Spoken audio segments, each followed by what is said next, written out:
Salve e benvenuti alla piana di Astreg. Io sono Jack Sanslet e in questa Gorm Analisi analizzeremo il Signore del Mare della seconda serie, Carapax. Ma prima, sigla!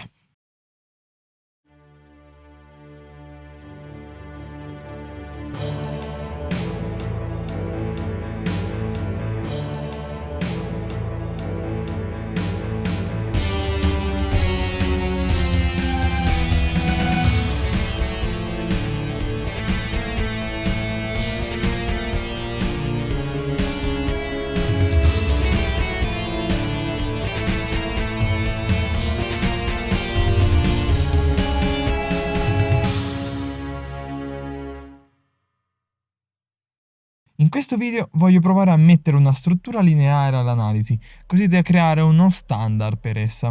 Partiamo dall'ispirazione del gormita e del nome.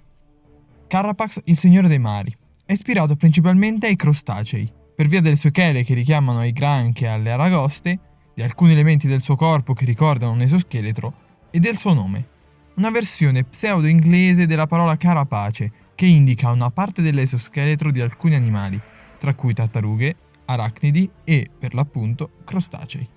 Ho sempre pensato che la testa fosse una seppia, ma ora mi rendo conto che non lo è. Quindi, se sapete che cosa deriva, ditelo pure nei commenti, che io non ne ho idea.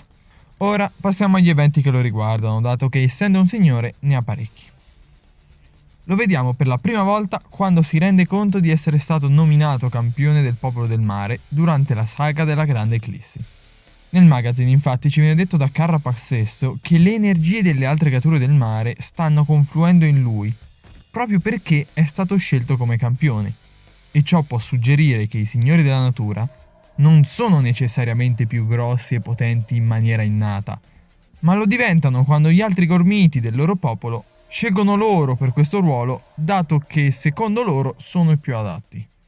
Questa è una mini teoria, se volete ne discutiamo anche nei commenti.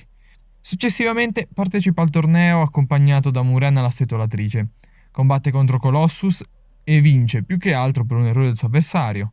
Nel round successivo si scontra con Barbataus che fa finta di perdere perché riconosce il valore di Carapax.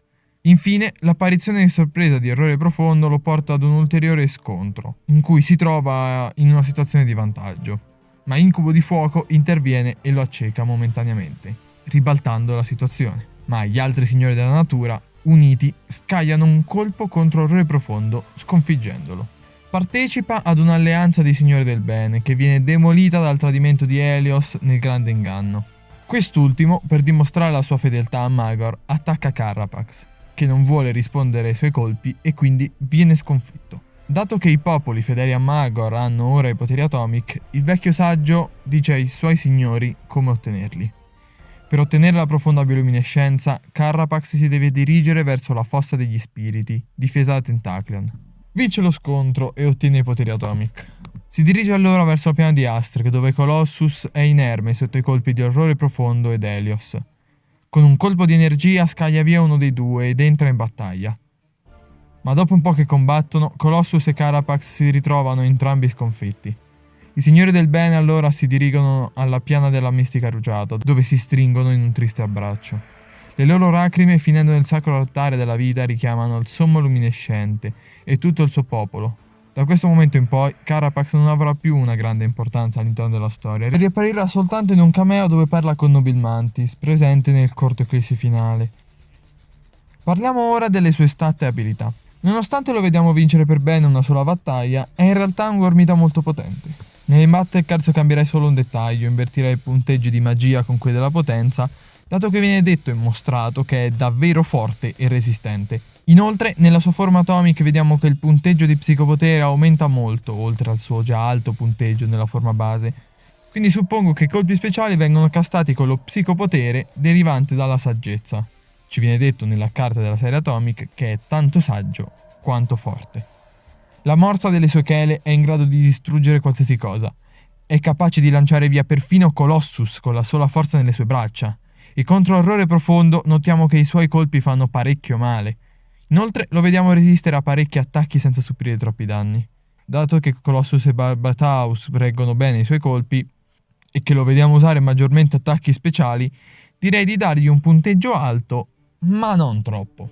Le mosse speciali che gli vediamo usare nella sua forma base sono l'onda d'urto degli spiriti, un attacco che genera una sorta di inondazione, solo nel magazine nel combattimento contro Colossus, onda degli antichi spiriti, un getto energetico d'acqua continua usato contro Barbataus, sfera d'acqua, una palla d'acqua lanciata con forza a orrore profondo, e forse solo sott'acqua è capace di generare il vortice oceanico, che viene usato per scagliare Tentacleon fuori dall'acqua.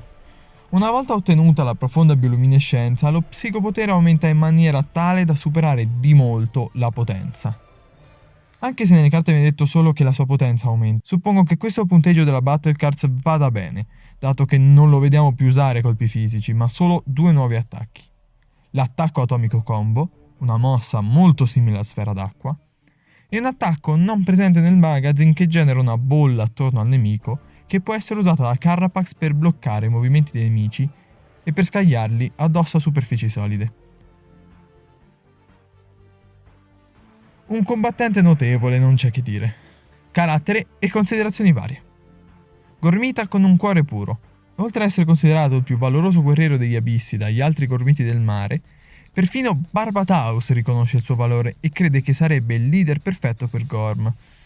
Dato che non voglio pretendere di essere uno psicologo, non ho intenzione di analizzare i suoi comportamenti nella serie per dire altre caratteristiche del suo carattere. Forse questa sezione si potrebbe anche togliere, ma non so, ditemi voi nei commenti, anche perché questa forma di analisi è molto un test, come più o meno tutte le Gorm analisi finora, ma vabbè.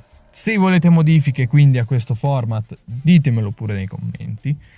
Mettete like se questo video vi è piaciuto, condividetelo così che facciamo tornare la gormania nel mondo. Iscrivetevi al mio canale, se lo fate mi renderete carrapato.